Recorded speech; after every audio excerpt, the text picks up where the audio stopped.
and welcome back to On Air with B&B. I'm Brittany. And I'm Bethany, and we are two mental health therapists with real talk and mental health tips that matter. Mm-hmm. So today we are going to be talking about how the brain responds to stress. Yes. We've been talking a lot recently about anxiety, how to spot it in kids and adolescents, how to manage it. And we kind of just wanted to continue on that path of psychoeducation regarding anxiety specifically, because Brittany and I both practice a lot of psychoeducation with our clients and our parents in order to help them understand biologically what's going on, why we're thinking the things we are cognitively, like why we're behaving the way that we are. We really feel the more that you understand about what's going on, the easier it is to normalize everything and then therefore move forward and come up with a solution on how to work through it. Absolutely. So I'm thinking a really good place to start is the prefrontal cortex. And that's a really fancy word for some. Others, they're very familiar with it.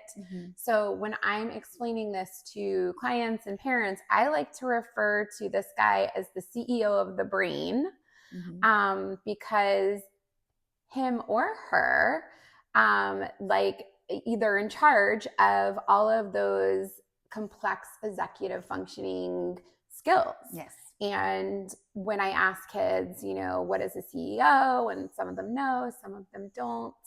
A lot of people in general are like, they're in charge. You go to them, ask for help, for all of those more difficult tasks or, guidance, right?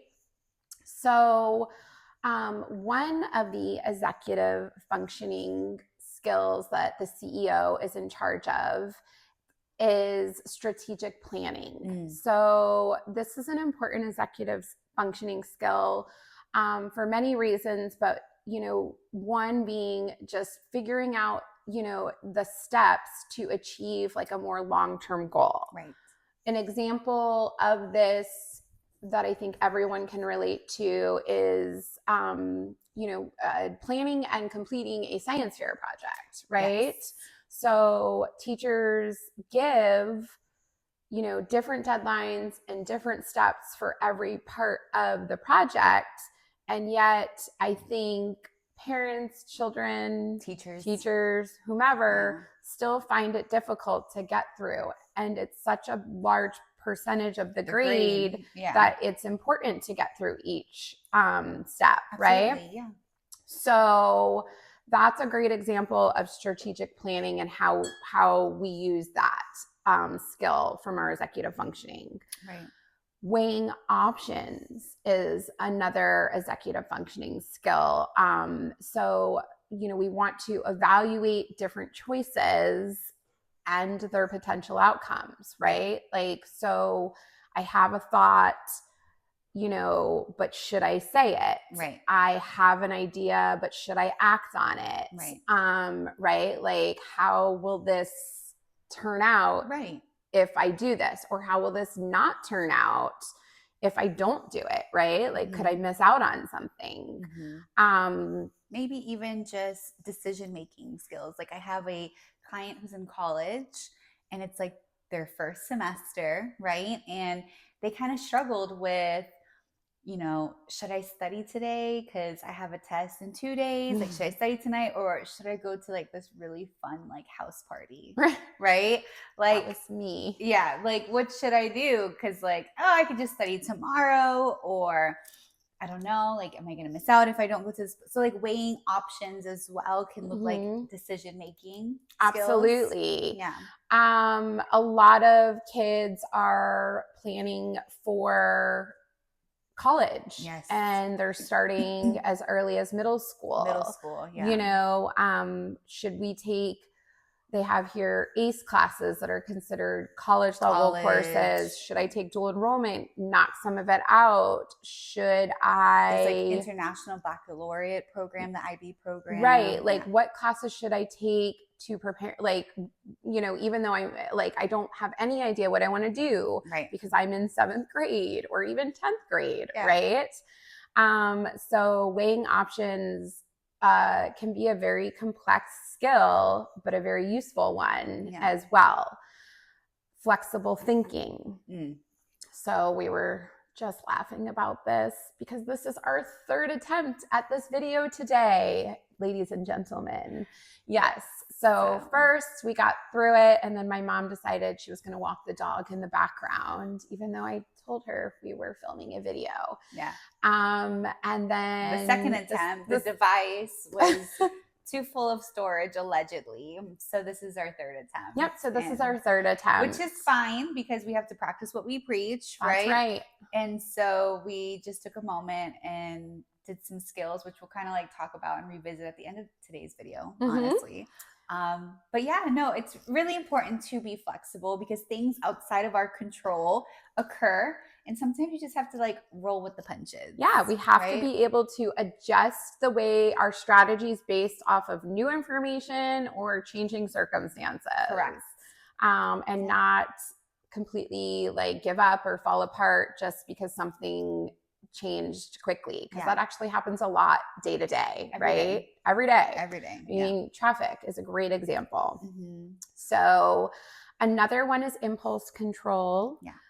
Impulse control is a difficult one for all of us, I think. Young, old, neurodivergent, typical, you know,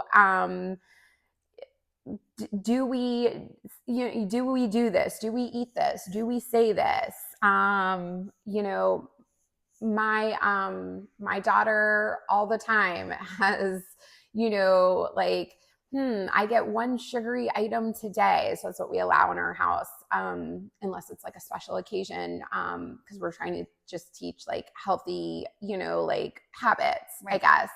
And, you know, sometimes it's, do I want this piece of candy right now, or do I want dessert tonight because we're going out to dinner or something along those lines? And, you know, that's just, you know, do we resist an immediate reward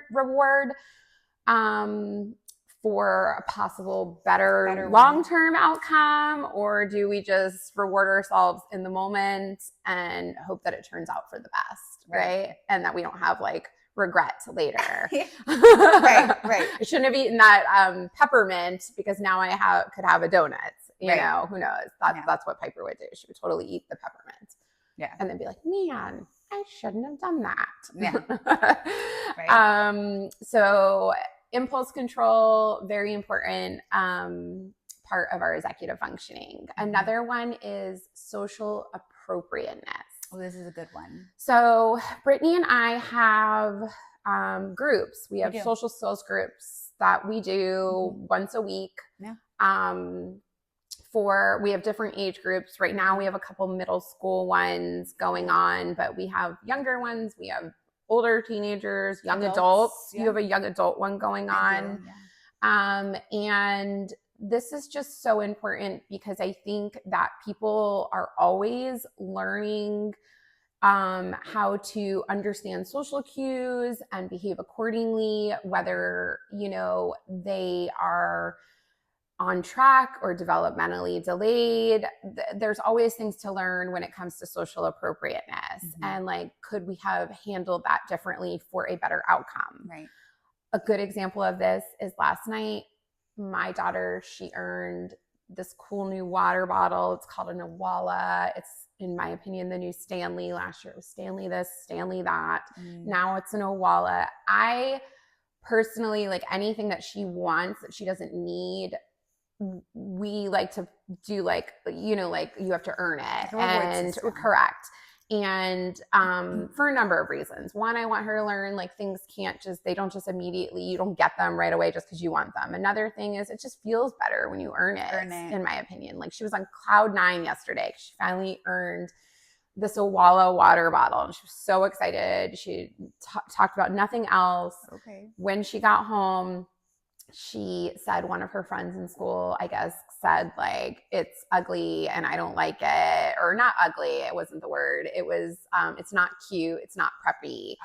And she was so proud of herself. She's like, well, you know what I said, Mom? I said, well, you're not cute and you're not preppy. And I was like, okay, well, how could we have maybe advocated for ourselves, but in a more socially appropriate way? Right. And then we practice that. So this is what I mean by, social appropriateness. Yeah. This is something, we have to learn from, right? So, and if our executive functioning isn't working, which in that moment, maybe hers wasn't, maybe she was feeling, like attacked or anxious about the reaction that her friend and had. then she went in defensive mode. Right, exactly. And then responded the way that she did. Yeah. So, and we'll get more into that, a little bit later, but also self-awareness. Okay. So self-awareness is such an important executive functioning skill. Are we recognizing our emotions? Are we recognizing our motivations? And are we managing them accordingly? Right. Okay. So sometimes I think we get so caught up in how we're feeling that we're not, able to kind of determine like, where is this feeling coming from and why am I feeling this strongly about it, right? And that is something that develops over time with practice and, maturity, right? As our brain develops. Correct. Yeah. But very important, again, especially for advocating for ourselves. Is this something I need to be advocating for myself so heavily, or is this something I could maybe like take a knee? Yeah. Right. Okay. Because it's not really that important. The motivation isn't really that important. Right. That brings me to abstract reasoning. So abstract reasoning, is just understanding complex concepts and, making logical inferences. So this is difficult. Well, it's more difficult for our younger kiddos than our older ones, but then we do have older kiddos that are developmentally delayed. So like everyone thinks they should be able to be able to reason abstractly because they look, physically older. But they don't understand that in their brain, they're not right. Their executive functioning, this executive functioning skill is not working accordingly. And so it's very difficult for them. Right. And that can be really frustrating for everyone, for the individual, for the person, speaking to the individual or guiding the individual. And this is all of these executive functioning skills take a lot of practice and understanding over time. And then lastly, I just want to touch on the executive functioning skill of working memory. So working memory is an important one for holding information temporarily and, in order to complete a task. So an example, I guess, of this is like remembering instructions for a multi-step process. And I don't know if anybody watches The Challenge. My husband and I love The Challenge. We've been watching it for like 20 years because we used to watch, what is it called? The Real World and Road Rules. And then they combined them for The Challenge. Now they have those people who are like my age. They have people from like other reality shows who are much younger. And they all have them on there. There are physical challenges. There are mental challenges. They win like $100,000 or something like that. Then there's all the fighting and the relationship drama for all the entertainment purposes that I love. But my point of speaking about The Challenge is the host, TJ Lavin, he gets up there and before each challenge, and he goes through like, and I don't know, maybe they're editing, maybe he's doing it, he's explaining it more than once, but on the show, it appears that he's explaining it one time and then they have to complete this challenge. And it's multi-step process, but like, then you have to, and you can get kicked off like the show, like if you don't do well in that challenge. And I'm like, wow, he explains it really quickly and then they start, and I'm like, wow, that working memory would really come in handy in this situation, or like if your teacher is like, hey, pull out your pencils, pull out this book, pull out your your planner or pull out your composition book, and then you're going to write 3 sentences and do yada, yada, yada. Right. Like, that's a lot of steps, you know? So working memory is such an important executive functioning skill that we need our prefrontal cortex, or our CEO, to be, you know, basically like regulating and working and like helping us get through all of these important steps. Right.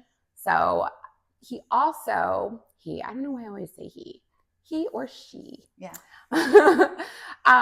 protects the limbic system. Okay. So when the CEO leaves the building, you know, for whatever reason, the limbic system is no longer protected. Correct. And then chaos kind of happens. The prefrontal cortex loses its function. Right. So the limbic system is... so there's like 3 parts of the limbic system, right? So there's the amygdala, right? That's kind of like the alarm system, essentially. And so that is the core of the neural system for processing real or perceived fearful or threatening situations. Okay. So it kind of alarms the individual that something is wrong. So essentially, when the CEO of the brain, right, leaves the building, the alarm system's about to go off. Right? I wonder if he like pulls the fire alarm on his way out the door. Like pull it out, like just, you know, and then the alarm. I'm leaving and I'm pulling the alarm. Right. The second part of the limbic system is the hypothalamus. So what is the hypothalamus? It's kind of like the thermostat, right? It's mainly concerned with maintaining homeostasis when the CEO is present. Now, when the CEO is not present, we're talking a different story, right?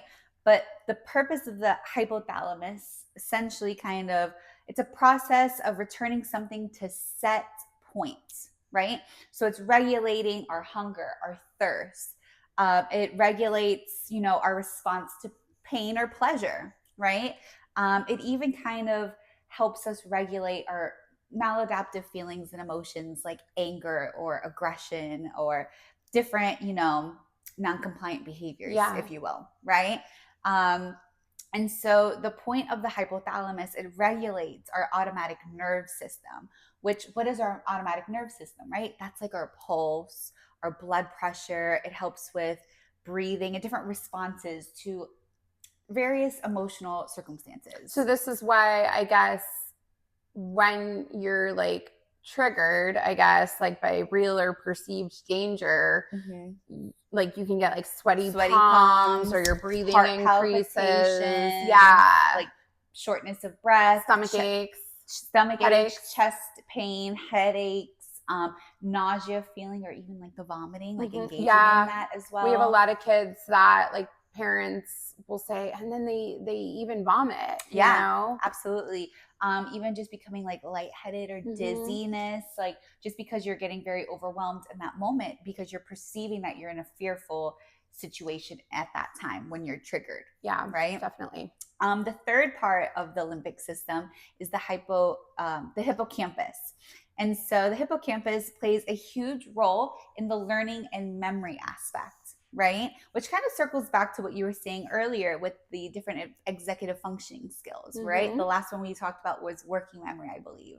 Yes. And so this kind of ties in because with the hippocampus, that's one of the biggest roles is in learning and memory, right? So this all intertwines, guys. Okay, so it's important to kind of like remember this. And it consolidates short-term to long-term by immediate reinforcement that you had mentioned earlier. Yes. Right? And I think when you were talking about the reinforcement, I think it was about the weighing the options and abstract reasoning and things of that nature with different executive functioning skills with the prefrontal cortex, the CEO of the brain. CEO. So see how this all kind of like intertwines with one another.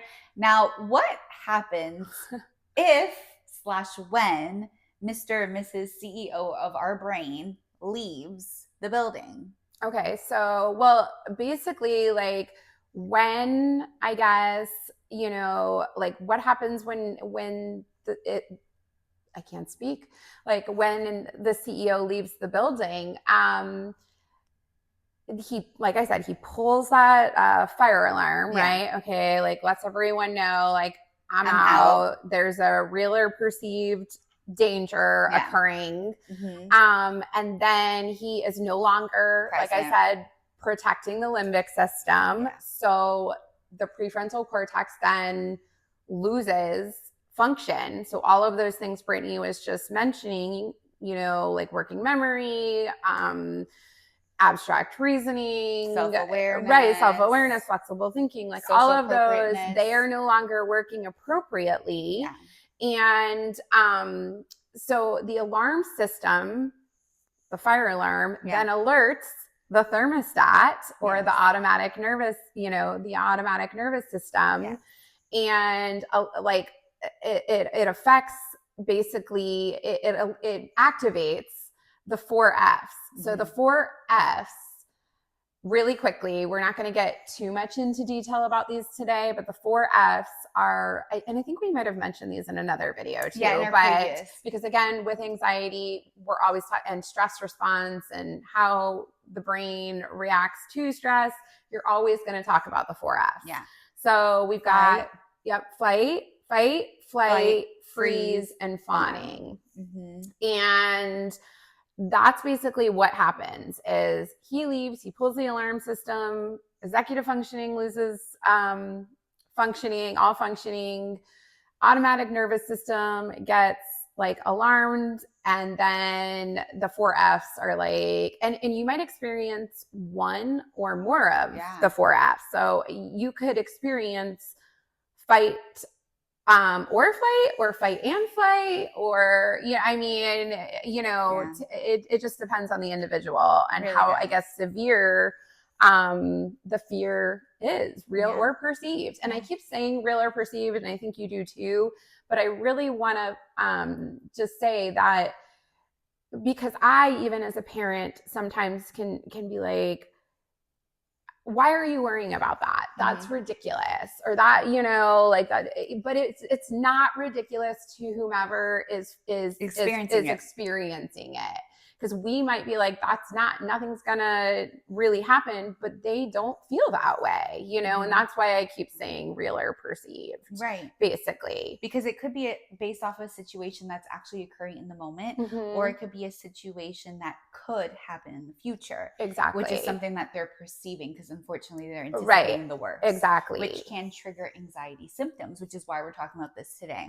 Exactly. So then all the 4Fs have been, you know, activated, and whoever's around the individual, or let's say you're a clinician or a parent, you're trying to teach like your child, like how to, regain control. Like now we need to regain control, right? We have to regain control of the prefrontal cortex, the CEO. We need the CEO back into the building. Get back in the building, man. Get back in here, right? Because as soon as the CEO gets back into the building, everything can reset. Okay.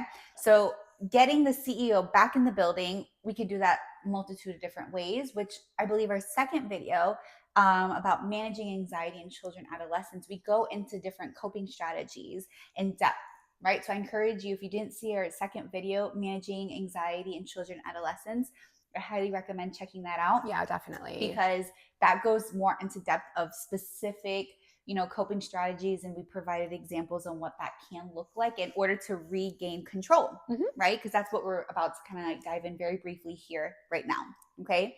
So breathing exercises, effective breathing exercises, right?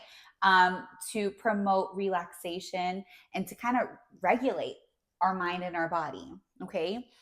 Because remember, they're engaging in at least one or more of the 4Fs, right? That fight, flight, freeze, or fawning.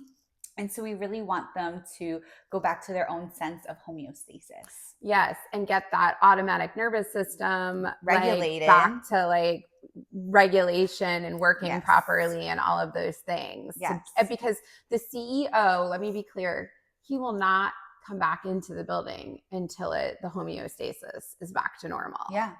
Because, yeah, absolutely. Like everything needs to be reset back to like its baseline. Yeah. Essentially. And so you could do this through breathing exercises, grounding techniques that we kind of talked about in our second video, mindfulness techniques like guided meditation even. You can even do some journaling, physical activity, things of that nature to kind of bring back that individual, and in this case we're talking about the child or the adolescent, Right. to get back to their baseline, to get back to their control, to kind of get back to that homeostasis, right? So that their automatic nervous system is back at baseline and functioning effectively. And this is all fine and dandy, right? This sounds great here, but the biggest challenge, I think, especially when I'm working with kids and their parents, is getting, because they all understand it when we're like in my office and we're talking about it and we're practicing it. And then they go home and I don't see them again for another week or maybe even 2 weeks or a month. Yeah. And when they come back, it's how did everything go? Well, we had a few instances and, you know, Johnny wasn't able to use the tools that we learned in the moment. And so this is another challenging part, but this is kind of where we don't want to forget him. And I love that I just said forget, because hippocampus, if you remember, we said is in charge of consolidating short-term memory into long-term memory. Yeah. So the way that I utilize this hippocampus and explain it to my kiddos is I always say, if you saw a hippo in the parking lot on your way in here, would you remember that or would you forget it? You would totally remember. Yeah. Because it was significant, right? Yeah. Okay. Yeah. So that's what we need to do with these techniques to regain control of the prefrontal cortex. Is we need to make the experience significant in a good way, positive way, right? To remember to utilize them. And so what I suggest is, and you guys can do this any way you want, but this is just one suggestion, is I suggest that parents and kids sit down together and they make like a list. And I call it a positive reinforcement list. Okay. And I always say, you can put anything you want on this list. So the parents' eyes get wide, like, ma'am, what are you suggesting here? I am not taking my kid to Dubai. You know, but I'm like, you put anything you want on there. It can be, you know, going to Disney World. It can be going to a trampoline park. It can be going to Starbucks. It can be Target. It can be Cruise. Going somewhere, but it can also be things like, you know, I get an hour of alone time with mom. Like my daughter's list, it's changed over the years, but the one that I always send everyone as an example has on there, like, you know, get to play Barbies with mom for an hour, have a dance party, get to pick what's for dinner, get to pick what we listen to in the car. Get to watch TV in mom and dad's bed tonight. Like there are things that don't cost any money. And you know, that you can do in the moment. And I'll get to that in just a second, why that's so important. Then I always suggest that there is like tokens on there. And I go on Amazon and you can buy a bag of 100 tokens for like $6 or something like that. And I have tokens in my console in my car. I have tokens in my purse. I have tokens in my junk drawer. And I have them everywhere we go, because if I'm in a doctor's office and my child is experiencing the 4 Fs because the CEO is out of the building and the automatic nervous system has been alerted and all of that, I'm going to need to reinforce the behavior of using the strategies, the grounding techniques, the breathing exercises, or the mindfulness in that moment. And here's why. I always have all of my clients practice when they're calm, the strategies that we use, that we learn. I say, go home maybe 3 times a week. In addition to your homework, take 5 minutes, pick a grounding exercise, pick a breathing exercise, practice it while you're calm. You can't learn these things when you're experiencing one of the 4 Fs. Right. Okay. Then mom, dad, grandma, whoever, you know, is in charge of the kid. When you see your child showing warning signs that they're experiencing the 4 Fs, say, hey, and you want to use the verbiage very accordingly. Hey, I see that you're, you know, feeling anxious, or you seem irritated or upset, whatever. Use whatever verbiage you want there. use your calming strategies, use your grounding techniques, use your breathing exercises. I can do that with you, or you can do it alone, and then when you're calm, let me know. And I, the parent or whoever's in charge, will pick something from your reinforcer list. And so usually kids are like, that doesn't work. Those are stupid, da, da, da, da, in the moment, because the 4 F's are happening, right? Or one of the 4 F's are happening. Right. So then when they hear, if I do it, even though I think it's stupid or it doesn't work, I will get a reward, they're usually inclined to do it. Mm-hmm. And because the parent picks it, they could put Go to Dubai on there. You're not going to pick that? Maybe you are, but like, I'm not picking that. Yeah. But then once they say they're calm, the parent picks something on that list that they can do in the moment. And that's why I say put things on there like the tokens, because if you're in a doctor's office and that's where it's happening, you want to be able to walk your kid through it, but then give them that token right away. They get immediately reinforced. They know that that goes towards something else, because on their list, maybe it says 25 tokens equals, pizza night, Roblox or whatever, right? So they know. So it's still immediately. And then when it's immediate, when positive reinforcement is immediately, it then gets stored away as a good experience. Mm-hmm. And so it goes from short term to long term. And so the next time they experience, the 4 F's, because the CEO is out of the building, they have more tools to go into their long-term memory to remember, if I use these, they work. Yes. And then eventually the grounding techniques and the breathing exercises and all those interventions become the actual reinforcer, because they work and they're able to calm down and get that CEO back into the building much more quickly. Absolutely. So. No, reinforcement is great. And I think it's awesome that, it's very important to take away that you're encouraging your child or your children to create that preferred list, right? And that, you as the parent, you're ultimately still the one in control, because you're picking what that instant gratification, what that reward system is going to look like as soon as they complete that coping strategy to calm their mind and body down. Absolutely. Right? From after experiencing one or multiple of the 4 F's. So I think this was a really great video. Thank you guys. Hopefully so it was much. helpful. Yeah.